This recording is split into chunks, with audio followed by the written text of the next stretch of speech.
Hey everyone, welcome to another episode of the Takeaway Club, where I talk to interesting people across different walks of life to get to know their stories and, more importantly, how they got to where they are, including their motivations, habits, routines, and aspirations, some of which we can apply to our own lives.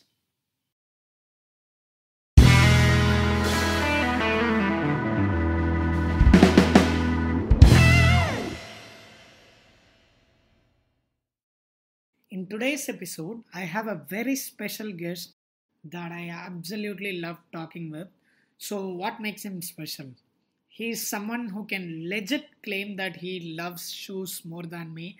And if you have ever met me in person, you know it's a big deal. But this guy loves them so much that he decided to start a company.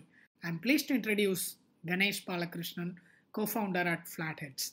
Ganesh is part of the famous IIT IIM mafia, and after several years in the corporate world, he built his first company with his friend Utkarsh, Momo, a mobile payments app which got acquired by ShopClose. After joining ShopClose as part of the acquisition, Ganesh is now back again on the startup road, this time building Flatheads, a footwear brand that is absolutely killing it. If you are into startups or building products or a lifestyle enthusiast, this one is a must listen. Without further ado, let's hear from Ganesh Balakrishnan.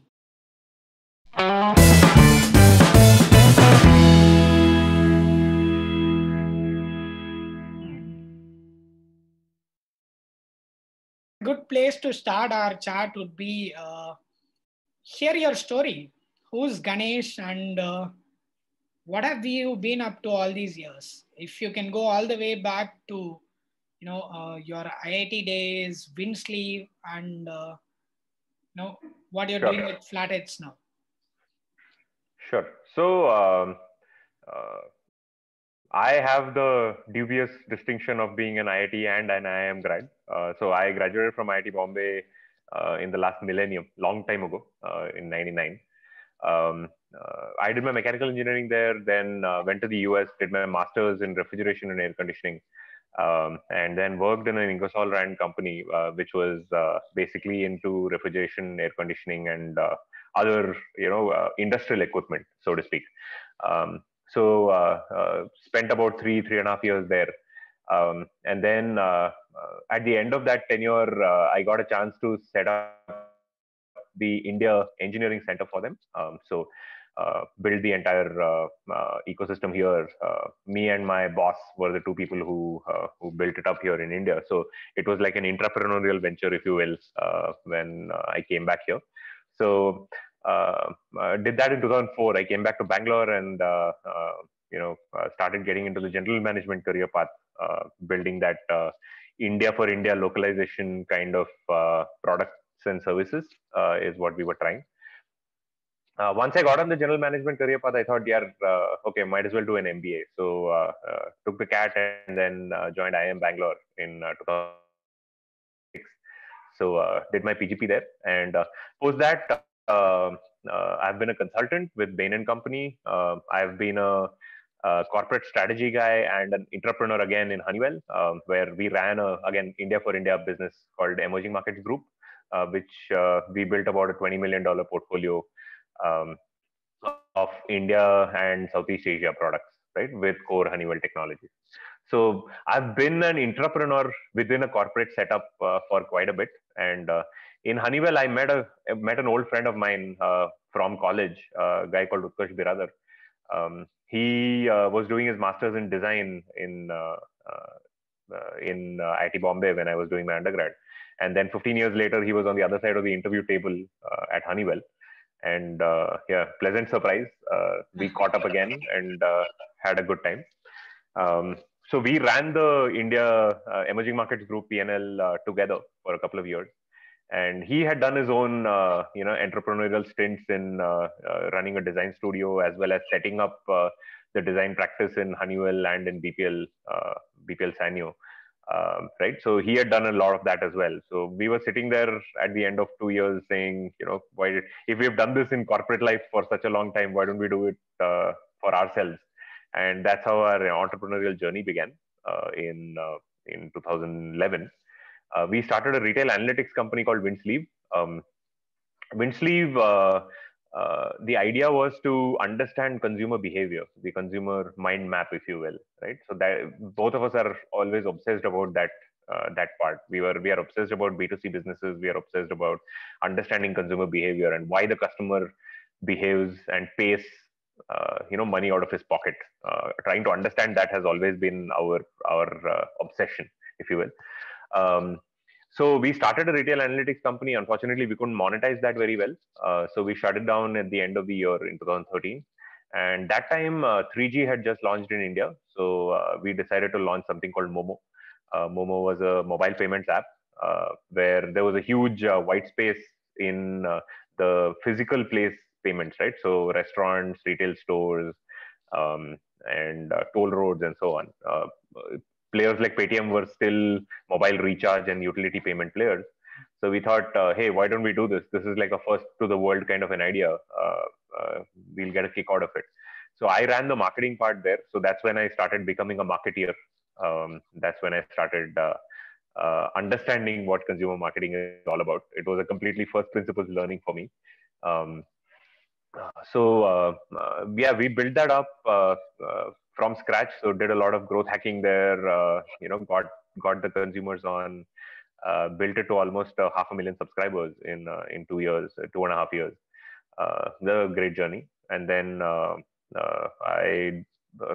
then after that I took over as the VP of the merchant ecosystem in ShopClues once we got acquired by this e-commerce company called ShopClues, which was a unicorn at that time. So ran the PNL there. So again, a big business learning for me, right?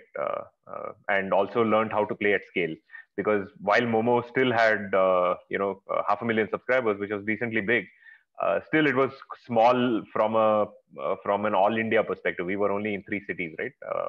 And still quite a niche audience. Whereas if you look at ShopClues, they were massive. They were pan India and they were doing lakhs of orders every day, right?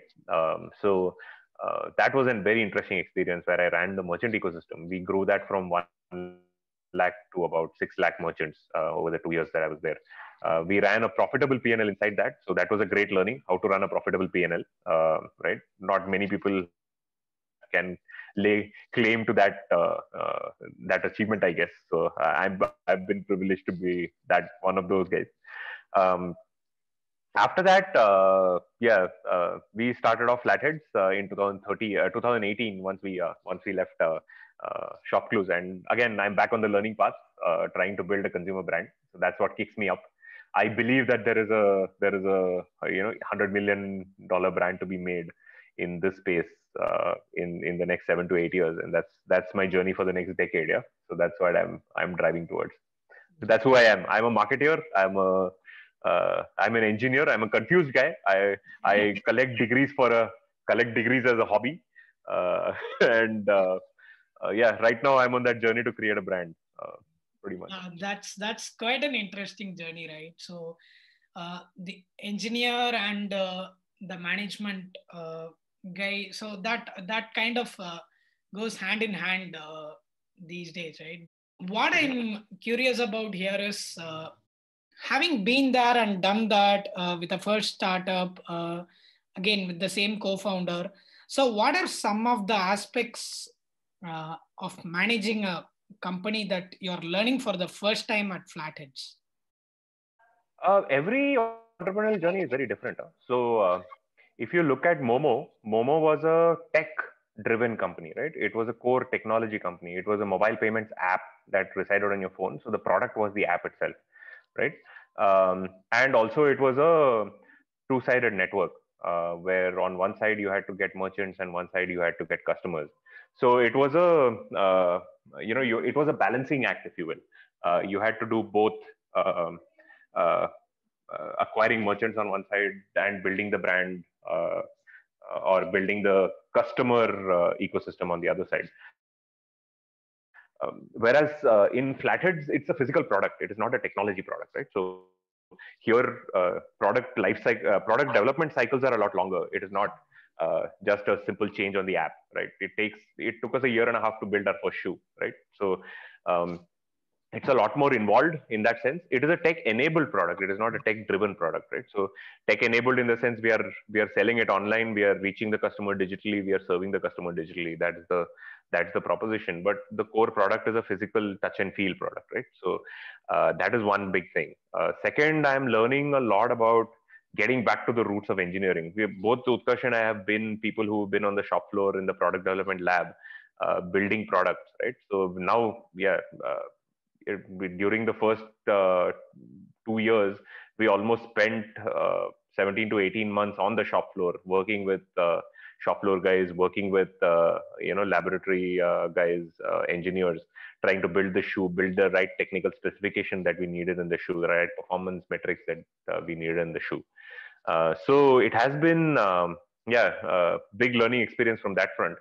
Third, building a consumer brand is a very different aspect altogether, right? So performance marketing is one thing, but building a brand is another thing, right? How do you craft an emotional connection with your customer is a huge question mark.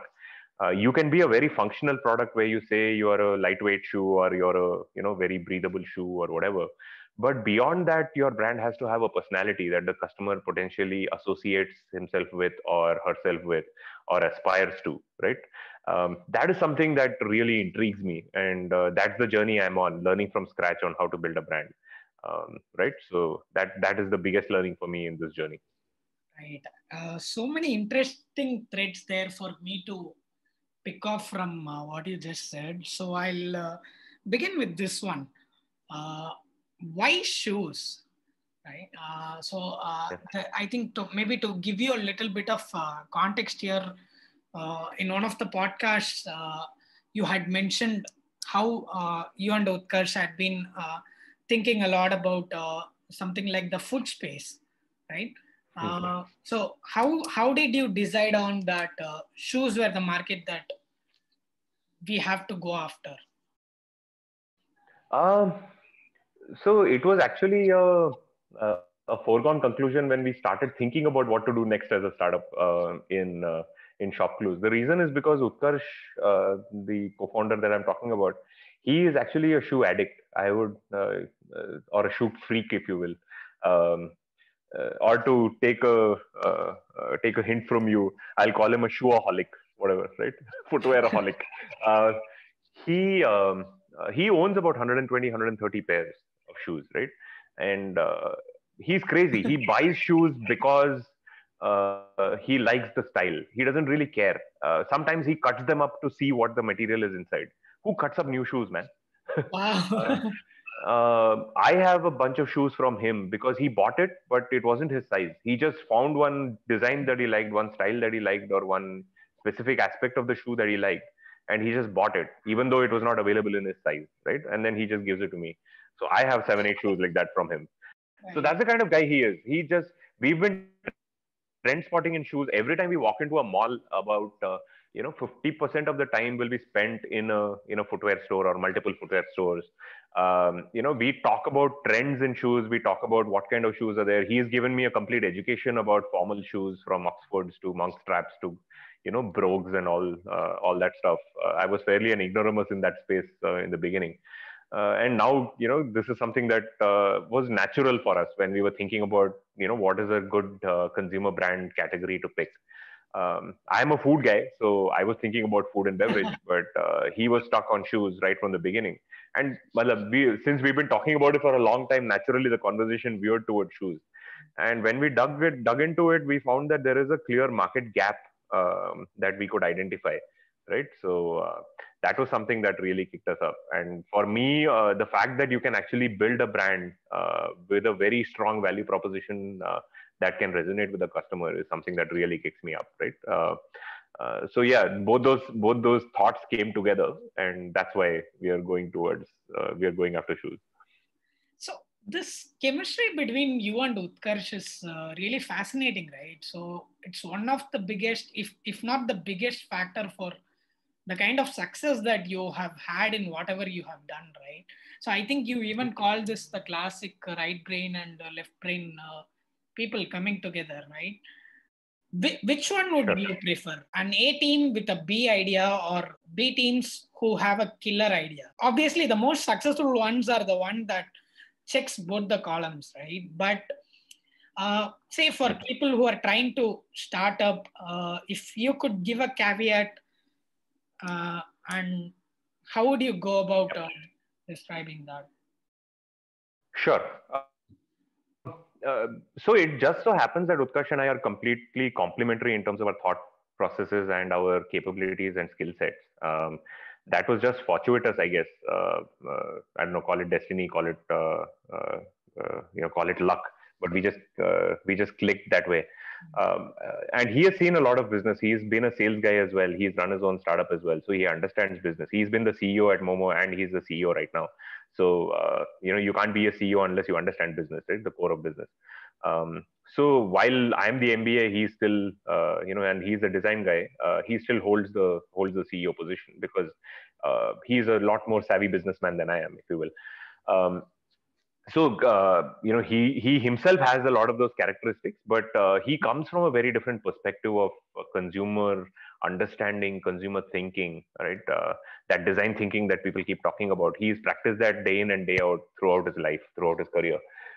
And that comes very intrinsically to him. Whereas I'm a hardcore numbers guy. I like PPTs and Excel sheets, right? So that kind of works together. A little bit of that intuition, little bit of that consumer empathy that he brings, and the cold numbers that I bring kind of work together. If you have the same perspective, then life gets boring, man. You need to have different perspectives. That's when you can get the best out of the two of us. That's how it works. On your question on A team B idea versus B team A idea, there is another axis to that. The axis is the market, right? So there is a product idea, there is a market, and there is a team, right? One of the biggest factors there you need to consider is the market. If the market is big, right, and the consumer need exists and it is powerful, right? It may not be expressed, it may be a latent need, but it is a powerful need. Then even if you have not a very great team and a decent product, it should not be a completely bad product, but if you have a decent product, you can get good traction because the market is big, right? And people understand that you are solving their needs, right? On the other hand, if your market is bad, even if you have a great team and a great product, it's like a big fish in a small pond, right? You can only get so big. After that, the market will saturate. You can't grow bigger than that, right? So that's a big problem. So market is a very, very specific thing that you need to be very careful about, and that is something that people miss in their quest for getting a good idea. They don't understand that the market needs to be also conducive to that, right? So you need to be very careful about doing that as a new entrepreneur. As a team, so two aspects to it. Number one, if you are an A team and you have a mediocre product, it is okay when you launch, right? Typically, 80% of the time you will pivot because what you think is the solution to the problem in your mind is not what the customer is looking for. So typically, what will happen is you will go into the market and you will start getting real consumer feedback, and you will start changing your product accordingly. Some people may completely pivot the idea. Some people might make changes to the idea to solve that consumer need better, right? But invariably that will happen to your product, right, or your idea. If you're a good team, you will be able to do that sooner. You will be able to be more nimble, and you will be quickly on the product market fit, beyond which you just have to grow, right? You just have to scale. If you're the team is not that great, but the market is big, then you will have to be very, very savvy about recruiting the right people, right? So you need to keep your ego aside, and you need to say, you know what, it is about solving the problem for the consumer. It is not about me, right? It is about building the right team for making this happen.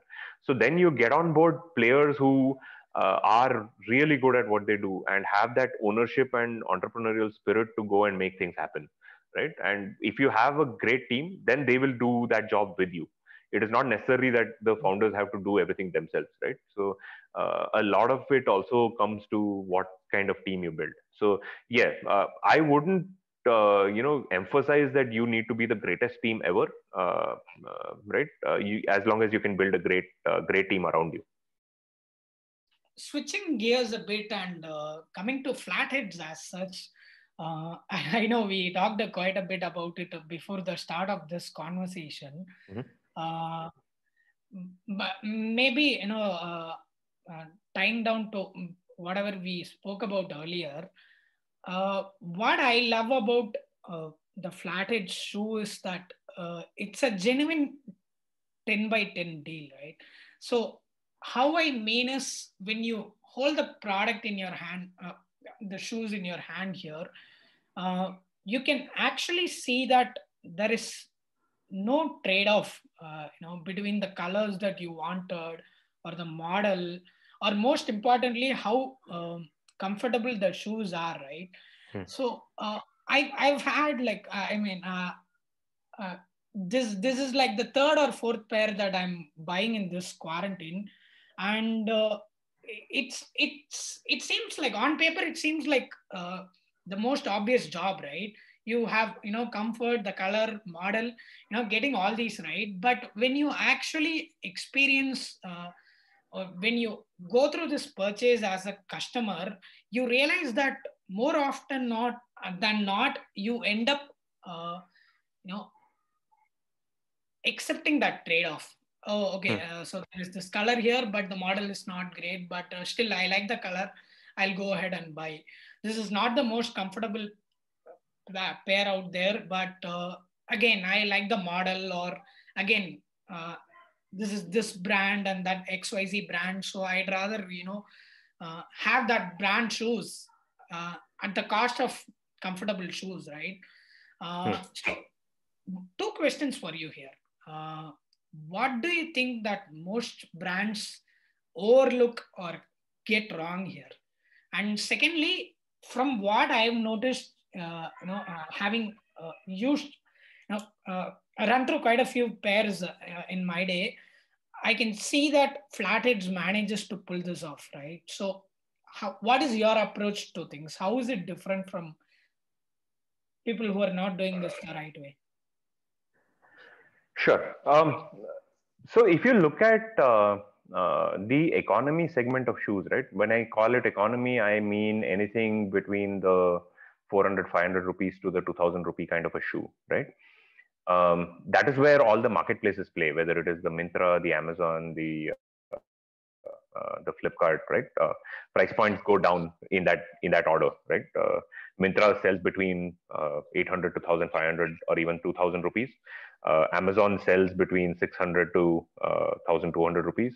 Flipkart sells below 1000 rupees, right? Most of the shoes that they sell. When you go into that zone, what you are really becoming is a shoe trader, right? You buy in high quantities because you have to manufacture cheaply because you're a cost player, right?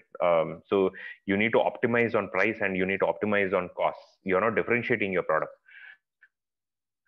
It becomes a trading game. You buy a lot of shoes and then you try to liquidate them as fast as possible through as many channels as possible, right? So you're pushing them through the distributors, you're pushing them through the shoe stores, you're pushing them through multi-brand stores, you're pushing them through your own website, you're pushing them through Amazon, Myntra, all those things, right? So they're building product differentiation and solving for specific customer needs is not really what is happening, right? You are either focused on picking the right colors that the customers buy or making the shoe look good in the product catalog online, right? Let me talk specifically about online players. This is what happens, right? And once you buy, I don't know, 20,000 shoes in your inventory, and if that inventory does not sell off within 4 to 5 months, it goes stale, right? So you will start very quickly deep discounting those as well in order to get those sales going, right? That is the game that most players are playing in the traditional footwear market. On the other hand, there are international brands, right? The Nike, Puma, Adidas of the world. They have a world-class positioning. They have a brand personality, right? When you talk about Nike with the "Just Do It" slogan, half of their brand ads don't even show the shoe, right? They talk about that. If you have a body, you're an athlete, and every athlete deserves to be better. That's their angle. Similarly, all these brands are actually talking from a more of an emotional connection perspective, and it builds an aspiration in the consumer's mind. And that is what they are driving, and they are extracting a brand premium for that, right? So while the shoe might only be costing 20% of what their total price of the shoe is, the remaining 80% is actually the brand premium that you're paying, right? For associating yourself with the brand Nike, for wearing the tick mark, the swoosh that they have, right? Um, and they have a global range. When they launch in India with the local range, what they're doing is they're adapting that global range and changing the product specifications to be just good enough for the Indian price point, right? So that's what they are doing. They are creating, lower entry point shoes, which are lower specifications in terms of engineering specifications from what the global range is. That's what they are doing in order to get the Indian customers. Who is really solving a problem for the Indian customer? There is nobody, is what we saw in the market, right? If you look at it, right, India is a tropical climate. Yeah. Every shoe that you wear has 3 layers. You just pick up any of the shoes that you had lined up behind you. All of them have 3 layers. They have an outer layer, which is like either a leather or a fall leather or a synthetic leather or a polyester cloth. Inside, in the middle, there is something called foam, which is trapped in order to give you cushioning and grip your foot, right? And then there is an inner layer, which is like a thin cloth, right? Imagine yourself wearing an undergarment, a t-shirt, and a jacket on top of it. That's 3 layers, right? How hot will you be in the Indian tropical climate? And you're in Chennai. I don't need to tell you about what hot is. That is what happens to your feet, right? Your feet are cooking inside the shoe.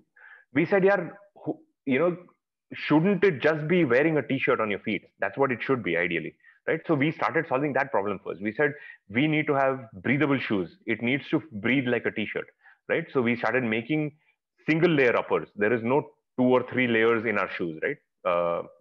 It was single layer uppers with breathability, so that your feet could actually breathe. It was optimal for that climate.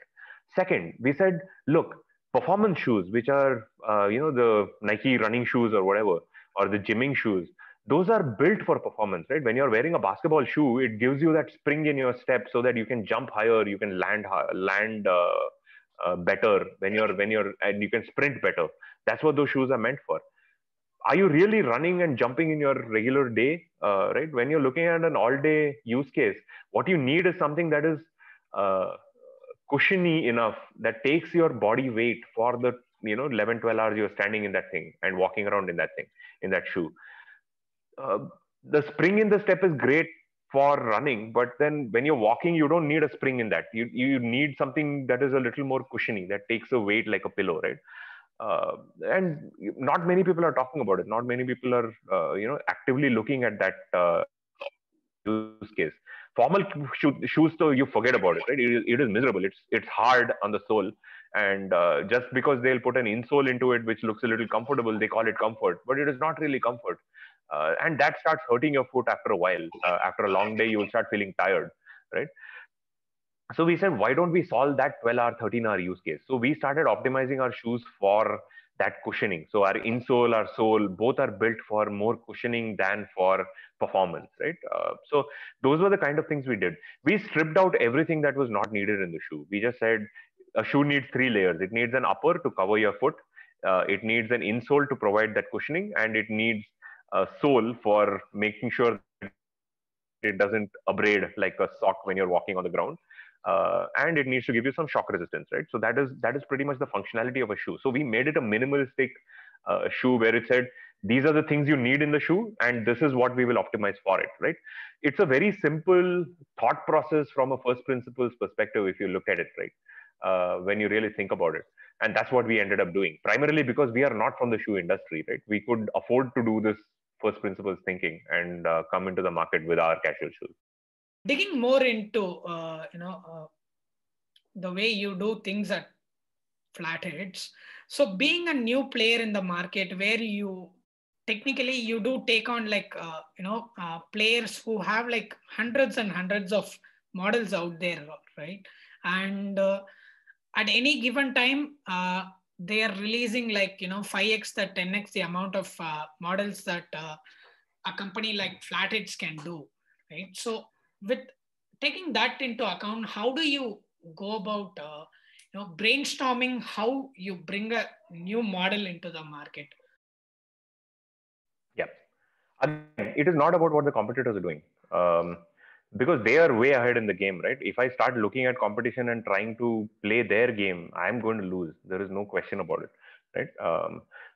Our thought process has always been, what can we do? It is not about what the other people are doing, right?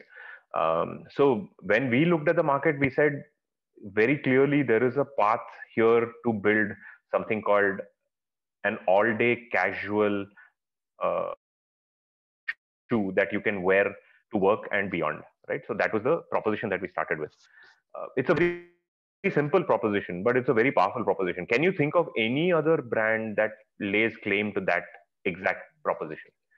It's a shoe that you can wear to work, and it's a shoe that you can also wear to anything that you do post work, an all day casual shoe with casual dressing, right? Okay. Yeah.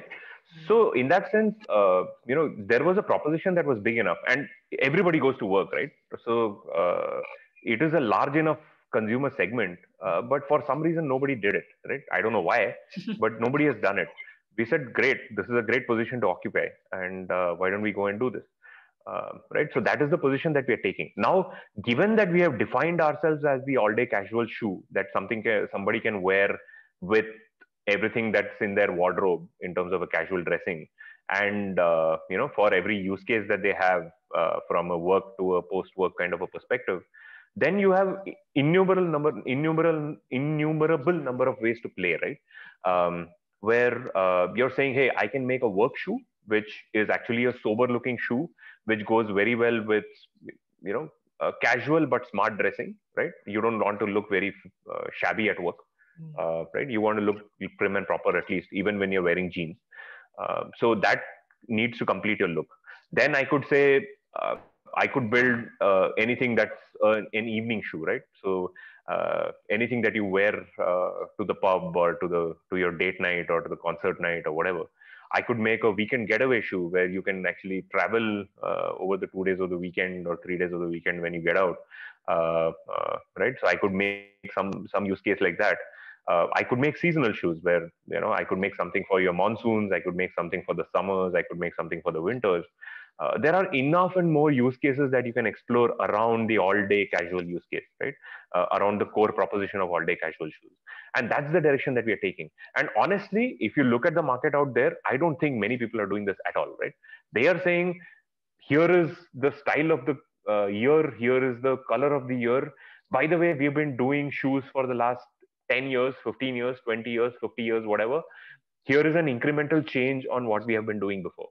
That's it, right? Whereas we are bringing a completely different perspective and different thought process into how we are approaching this. And that's how we are going. Now, the bamboo shoe is the quintessential shoe that we wanted to launch for the Indian tropical climate, right? Bamboo is extremely soft.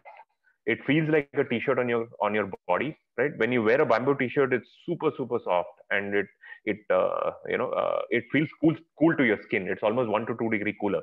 The reason why is because it is actively moisture wicking, so it takes the moisture and spits it out. At the same time, it also has antimicrobial properties, and it is the fiber itself is very soft. So we incorporated that into the shoe, and isn't that what the Indian climate is all about, right?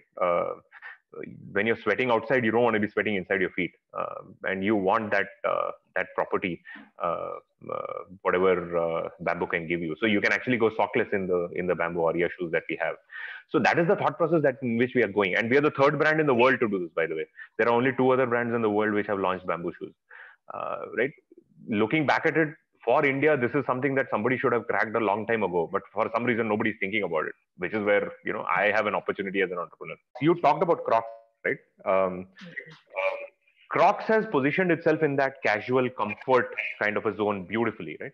They talk about comfort at the cost of everything else.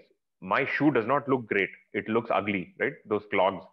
But I don't care. I'm bohemian. All I care about is comfort, and that's what I'm going after. Uh, that's a beautiful position to take as well. It polarizes people. There are people who completely hate the Crocs, and so there are some people who completely love the Crocs, right? So but they've positioned themselves beautifully as a family shoe. The man can wear it, the woman can wear it, the kid can wear it, and I'm seeing kids growing up wearing Crocs, and they will swear by it. They will not move to anything else, right? Because of the comfort angle. They love that That's true. comfort, right? And Crocs, from the last 6 years to 7 years that they've been in the market, they have established themselves to be about a 500, 600 crore brand in India, right? So there is positioning that is available out there in the casual space. It is not like, it has already been taken. While everybody talks about the market being crowded, it's not really crowded. There is enough and more opportunity to make this happen, is what we see. Right.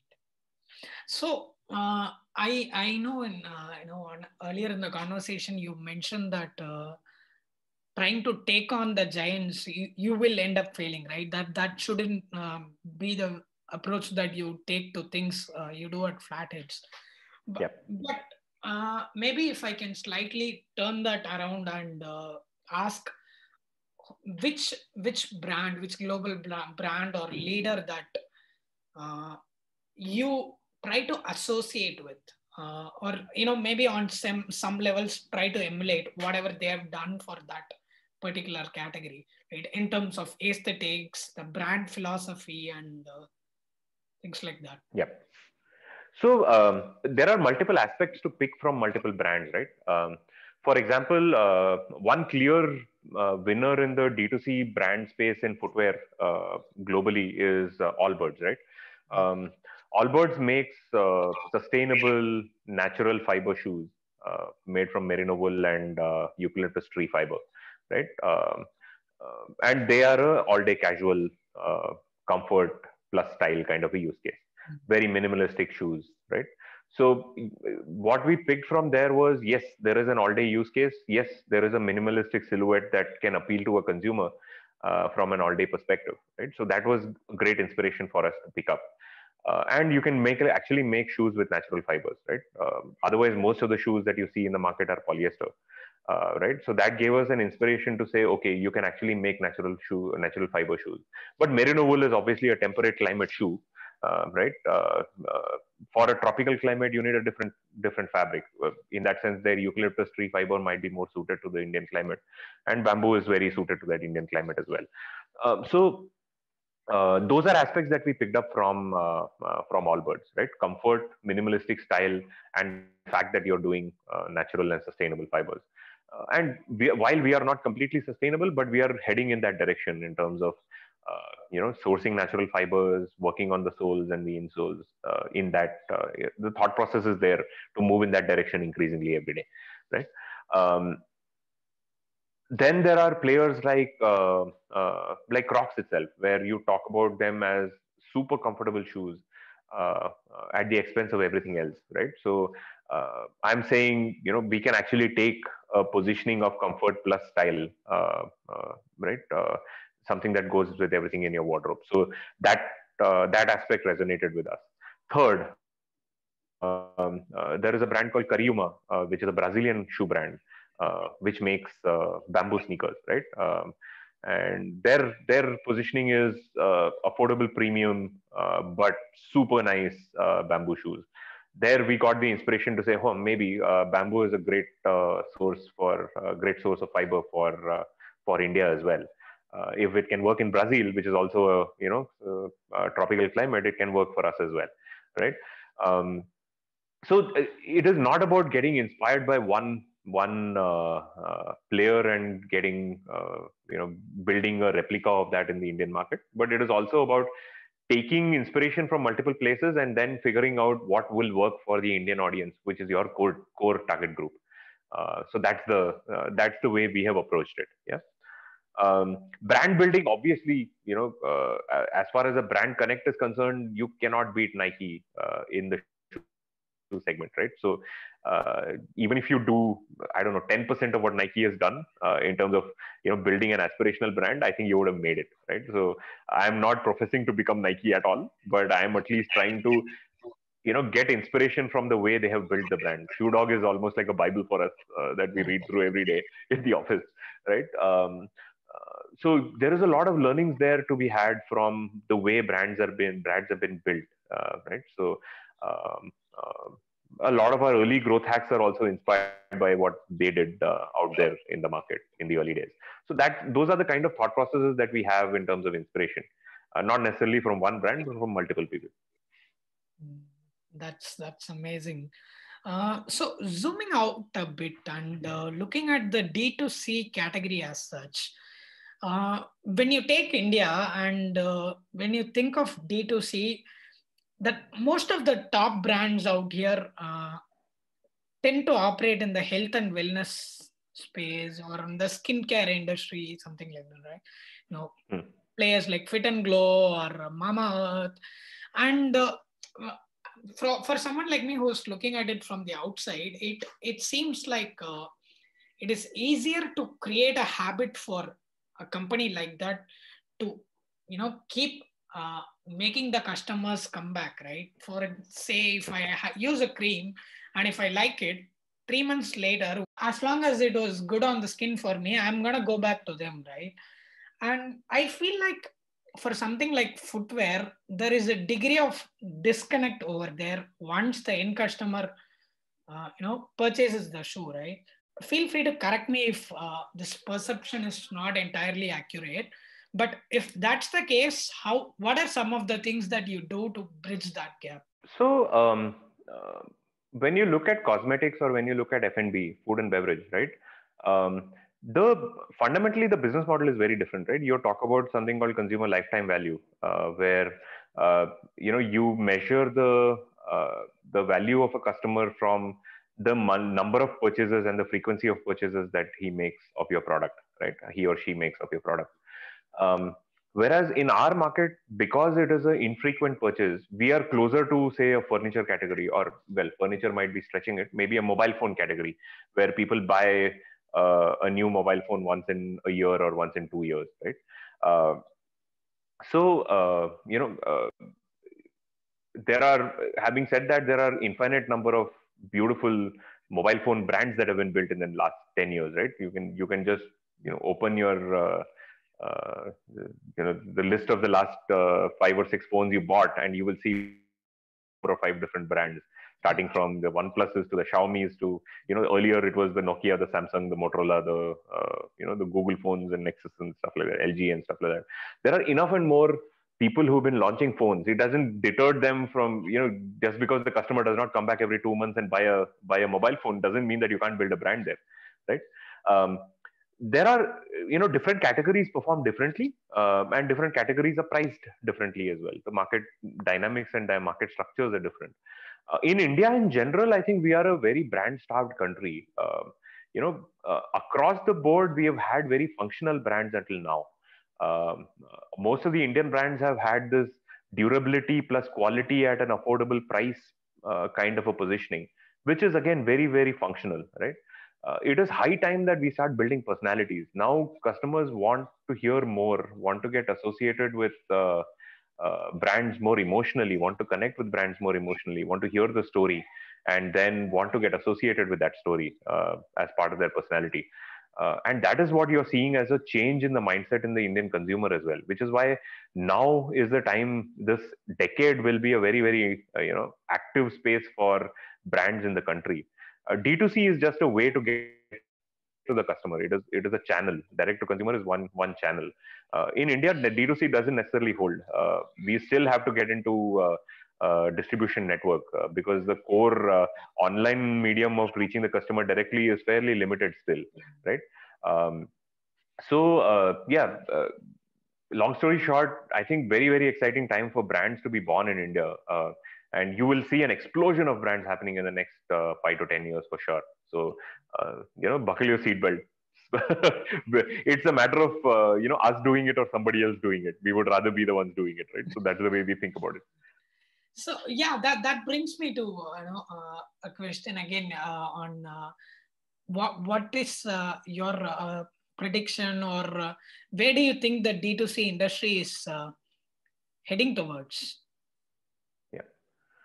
As I mentioned, I think online is becoming a serious medium for launching brands in India.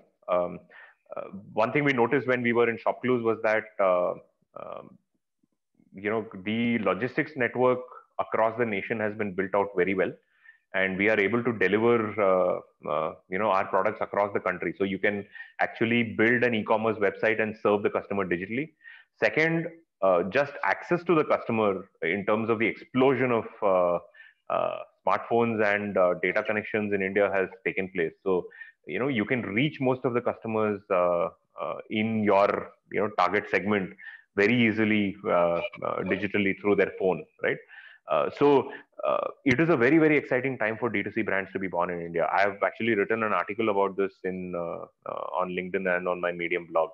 Um, uh, you have just go to China and look at what happened over the last decade and a half, and you will see what story has been played out, which is where we are poised right now.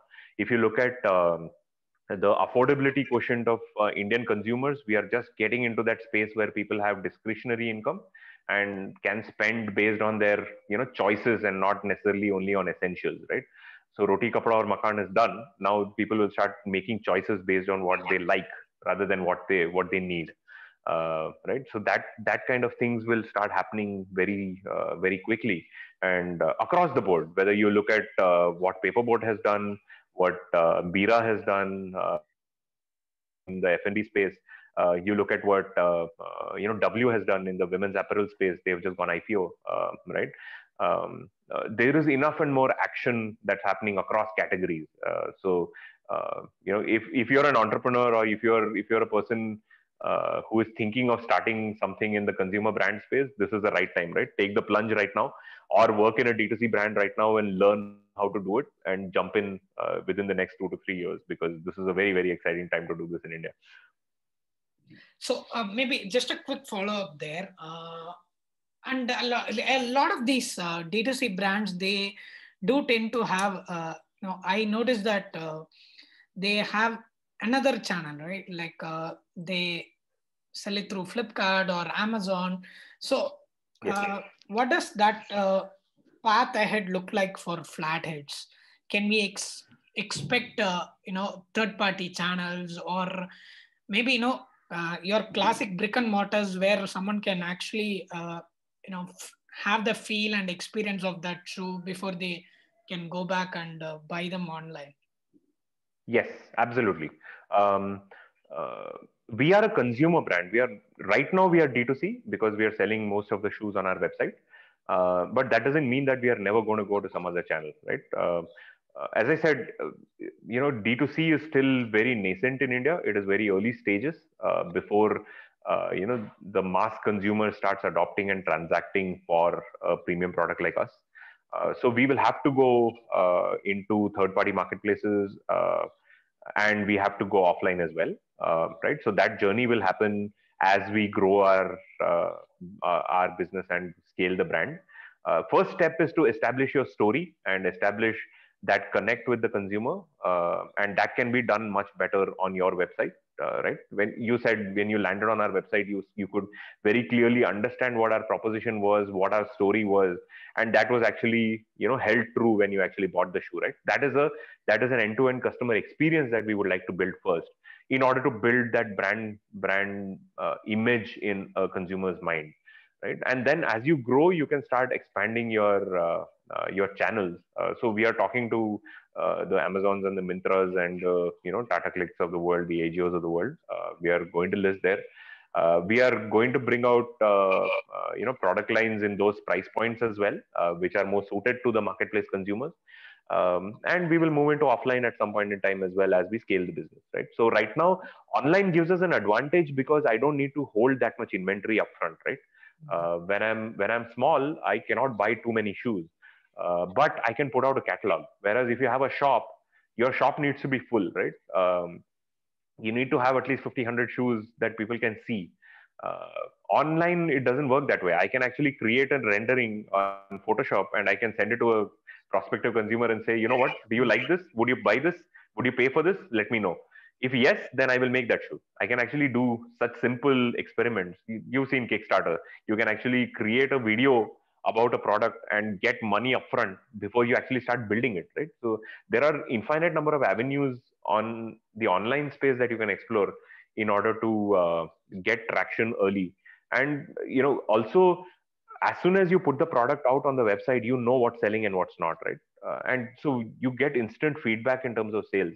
Whereas if you go to an offline distribution network, you are putting products out there in the distribution, and by the time you get the feedback on what has sold out, and you start getting repeat orders, it's 3 to 4 months at least, right? So which is why it takes a longer time for you to plan your inventory cycles out when you go offline. Whereas for us, we can be very, very nimble, right? So I can just put out simple 15 colors with three styles, and 300 shoes each. I can very quickly figure out what is selling. Even if I don't sell a single shoe of a color which people hate, for example, I've basically lost 300 shoes. That's it, right? And then I can very quickly switch and start making more of the kind of colors and variations that consumers want, right? So that is something that online channel enables me to do much, much quicker, right? And I can control the end-to-end consumer experience. That is why we started the launch as a D2C brand, but eventually we'll get into all those channels as well. For us, we need to get to where the customers are shopping, right? That is the end goal for any consumer brand. So yes, we will get there for sure. Awesome. So the final question before we head into Random Deck. So what are 3 things that you're working on right now or have planned in the near future with Flatheads that customers and potential customers should be excited about? Sure.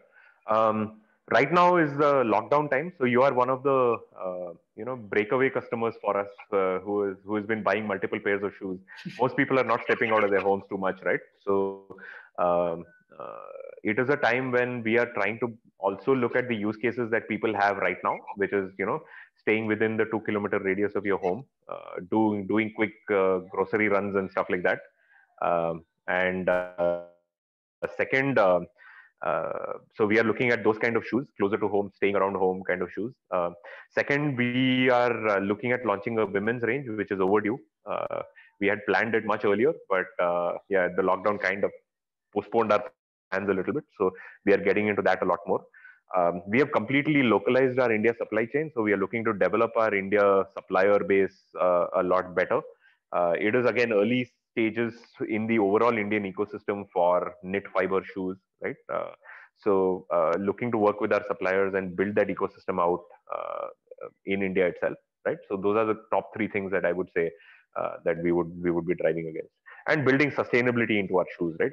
We need to get more and more environmentally conscious and friendly as we go along. So that is something that will be a conscious effort going forward.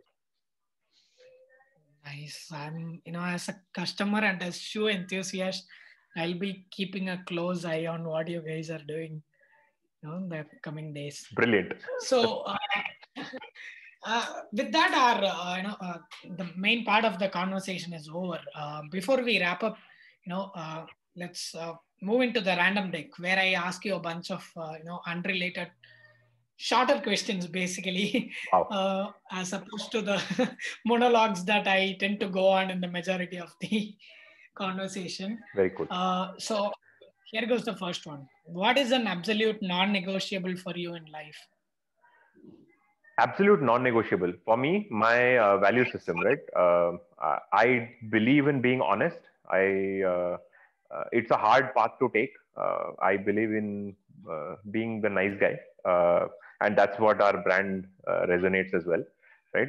What we say is what you get.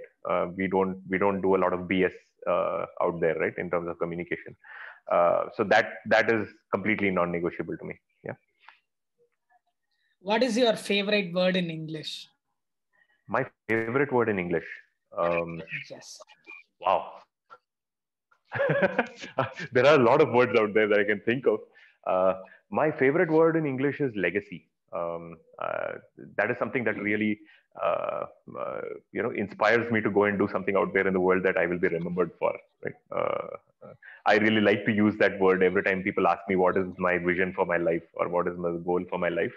Ideally, I would like to see, an epitaph on my grave that says this guy did something good in life that he will be remembered for, right? So Nice. So when you hear legacy, who's the person who comes to your mind? legacy, for me, Jobs comes to mind for sure. Steve Jobs. I know every entrepreneur out there will talk about Steve Jobs, but he's left an unbelievable legacy of how to design great products and how to build a great brand that consumers really love, right?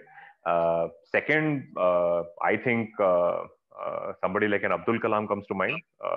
Here is a person who dedicated his life to doing something and achieve something not just for himself but for a larger cause, right? So when we build our everyday lives, it should not just be about us. It should not just be about personal achievement and ego, but it should be about building something larger than us, that you can leave a footprint out there. Yeah.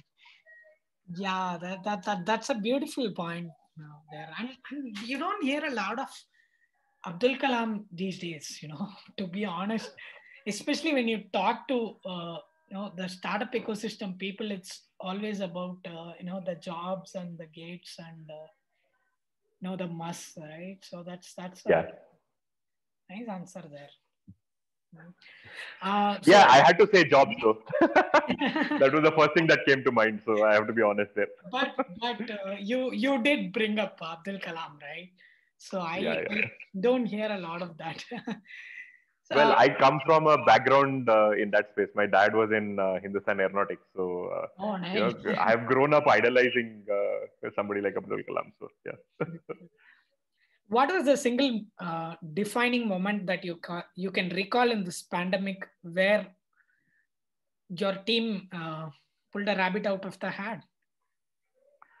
Wow, that brings back a lot of recent conversations that we had as a team. I think the turning point was when I heard the Fireside Ventures founder Kawaljit talking in one of his webinars. Right, webinars were exploding at that time during the lockdown. But I managed to get a hold of one of them, which really turned my mind. We were actually, wondering. You are a footwear brand, and you're sitting there, thinking whether we are going to survive because people are not going to step out for the foreseeable future, right? What are you going to do? But then Kawaljit said one very simple thing, right? He said it is either the best time to build a brand or it is the worst time to build a brand, depending on what your perspective is, right? You can either say that, oh my God, things have really become bad for us. We need to, shut shop. We need to lay off our employees and sit tight for the next 6 months and conserve capital, and then emerge out of the burrow hole once things start getting back to normal. But on the other hand, if you look at it, this is the best time to build a brand if you're an early stage brand, right? Because right now, Bata does not have the strength of its distribution network because nobody is going to shops and shopping, right? They have to play on our turf, which is the online turf, and we know how to play e-commerce, right? Um, right, it is almost a level playing field for the largest players in the business as it is for us, right? Second, because everybody is so scared and they have so much inventory lying around, they are just trying to run helter skelter to figure out what do they do to their existing inventory. Whereas we are sitting there saying, I don't have any inventory. I started out with 3,000 shoes. That's all, right? So I don't have much of a problem with the whole macro demand. I can sell 3,000 shoes in India, man. I think there are enough customers out there to sell 3,000 shoes to.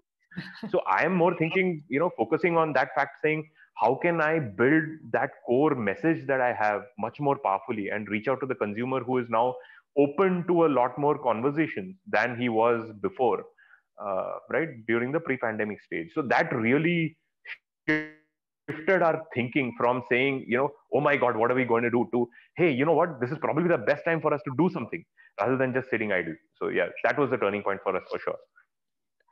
What is an advice you would have given your 17-year-old self if you had a chance?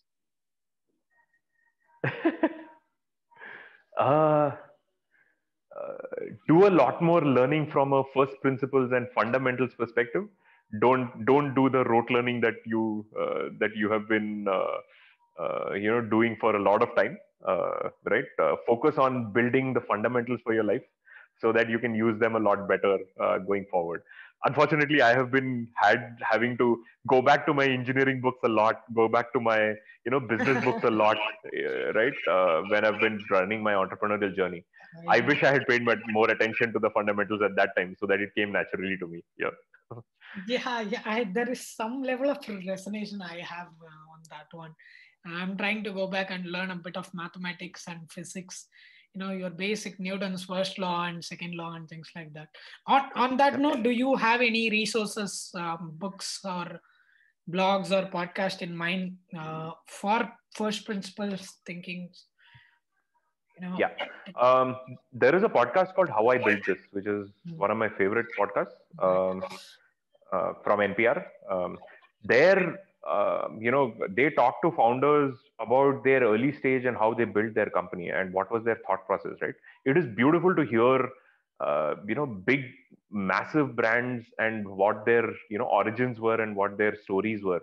And when you really listen to that and you start trying to find patterns and trends, the pattern is simplicity, man. It was a very simple thought in a person's mind that then manifested into such a big thing that happened out there, right? uh, so it just comes down to very simple fundamental first principles thinking is what it is. And you can learn a lot from those stories that are told on podcasts. The other one that I really like is something called My First Million. It's a couple of Silicon Valley entrepreneurs just analyzing new ideas and new early stage startups that they have seen. It's a freewheeling ideation kind of a podcast. It's very energizing to see the kind of things people are doing every day. It is incredible to hear stories that are coming out from the US. They are specifically focused on US, so you hear a lot of stories there, and it's very cool, and inspirational to see what other entrepreneurs are doing every day. Nice. I'll add the relevant links on the show notes in this episode. Moving on to the next one. What is the good habit you are trying to work into your life and a bad habit you are trying to get rid of? A good habit is trying to control my food intake. Lockdown, that is the other thing that I took up in terms of trying to be a healthier version of myself. So I actually lost about 12 to 13 kgs just by controlling my diet and, at least regularly walking and doing a little bit of active lifestyle rather than just sitting on my laptop all day. Right. That is one good habit that I'm learning now. A bad habit that I'm trying to get rid of, uh, night binging, man. I'm a night guy. I'm not a morning person, right? And it's very hard to let go, given Netflix is there every day. But I'm trying very hard to at least keep to a sleep routine so that I'm not sleep starved, What are you and currently that can binging cause on my there? productivity. On Netflix, Yeah. I'm watching Schitt's Creek, and I'm watching Queen's Gambit. Mm. Two different ends of the spectrum, but yeah, both very, very engaging in their own way. So, what is the book that you have gifted the most to people or that you would like to gift? I am not a very big non-fiction reader, man. I'm a fiction reader. Um, the book that I've gifted the most to is Harry Potter to people, because I know people who, again, I'm talking, from the early days. My sister was a diehard Harry Potter fan, and the way that fantasy is written is unbelievable, right? So every kid who is just coming into that age group, I gift Harry Potter books, right? Always. For adults, I'm a huge sci-fi fan, right? Sci-fi and fantasy. So one of my favorite authors is Arthur C. Clarke. So the and Isaac Asimov. From Arthur C. Clarke, Rendezvous with Rama is my favorite book. That's the book that I tend to gift a lot to friends of mine who have not read about science fiction a lot. That's a great introduction to the power of what science fiction can be. So yeah, that's what I do normally. What are some of your go-to resources as a co-founder? If you're not into non-fiction books, because that's something that you hear, like Yeah. the thing that people tend to go right when in the leadership circle? How? Yeah, I know. For me, going to books is more of a getaway from the regular everyday life. Right? I look at books as an escape, which is why I read a lot of nonfiction. Um, Sorry, that's why I read a lot of fiction. Uh, my go-to resource is Google, man. Very simple. Google has all the answers. uh, and as a consultant, we have been trained to the way secondary research in a certain way, right? So you tend to keep asking the questions and keep digging into the answers until you find the answer that you're looking for, right? So yeah, most of the resources are out there. You just need to find the right one and dig through and read the right one. That's pretty much it. So yeah, for me, nonfiction books are not go-to. It doesn't mean that I don't read nonfiction at all. For example, Traction is a beautiful book about hacking your way through marketing, both in the early stages as well as growth stages, right? The guy who founded DuckDuckGo, Gabriel Weinberg, has written that book. It's an incredible book. I keep that on my desk every day. Right. But other than that, yeah, Google pretty much satiates any requirement I have as an entrepreneur, if you will. That's true. So, the penultimate one. If there was a billboard in every town in the world and you get to decide what goes on in that billboard, what would it say? Every corner of the world? Billboard. You Yeah, get a step into billboard. our shoes. It's going to say step into our shoes and it'll be an ad of flatheads. That's what it'll be right now. That's the biggest thing on my mind. but for the sake of the greater good, yeah. If you were to think beyond flatheads. Yeah. What I would really say is be yourself and make your own choices. That's what the billboard would say. I honestly think that we are, as individuals and as a community, are very very swayed by people's opinions, and that voice is getting shriller by the minute, right? You look at WhatsApp and you look at Facebook and you look at what's going on out there with the news media going nuts. Right? There are a lot of things out there that can sway your thinking, but I would really, at this time, keeping a level head and having your own thought process and having your own way of evaluating things and coming to a rational conclusion is really the need of the day. And yeah, if I had a billboard in every nook and corner of the world, that's what I would say, right? At least, think rational, think, and make your own choices. It's you as an individual ultimately that has to live with the choices you make. So yeah, be unlike. Be unlike. Yeah, there you go. that's one of our slogans in Flathead. Unlike is a little more of a rebel kind of a positioning, though, right? You don't have to go out of your way to be unique. I think we need to be a lot more inclusive, saying, you be yourself. That's pretty much it, right? If you belong to a certain kind of a community or a certain kind of a thought process, go ahead, be part of that. If you want to be part of a movement, be part of that. But ultimately, be yourself. You have certain qualities, you have certain strengths, you have certain idiosyncrasies. That's what makes you, right? That's what people love you for, and that's what needs to resonate. Don't try to be anybody else. So the final one, who is someone in your network that you would like to nominate on the Takeaway Club podcast? Now that you have been here and know what to expect. Sure. I would like to nominate. Let me think. What's a great guy to nominate? I'd like to nominate Jaidevan PK. Have you spoken to him? Yeah, interestingly, you'll say then you have the work cut out there. You stay tuned for that episode. That was an amazing chat. Yeah. He's there already. Yeah. I just recorded an episode with him a few weeks back. Nice. The other person I would definitely nominate, if you've already had the chat with JPK, I would suggest this guy called Sri Krishnan Ganeshan. Rocket Lane. He's my senior. Rocket Lane, yes. Have you spoken to him as well? Yeah, I spoke to him, but we are yet to finalize on the, get the episode done. But we have been in touch. Small world, man. Amazing. Very cool. Oh, there's another guy. Okay, here's the third one. Let's see if you have this one in your mind.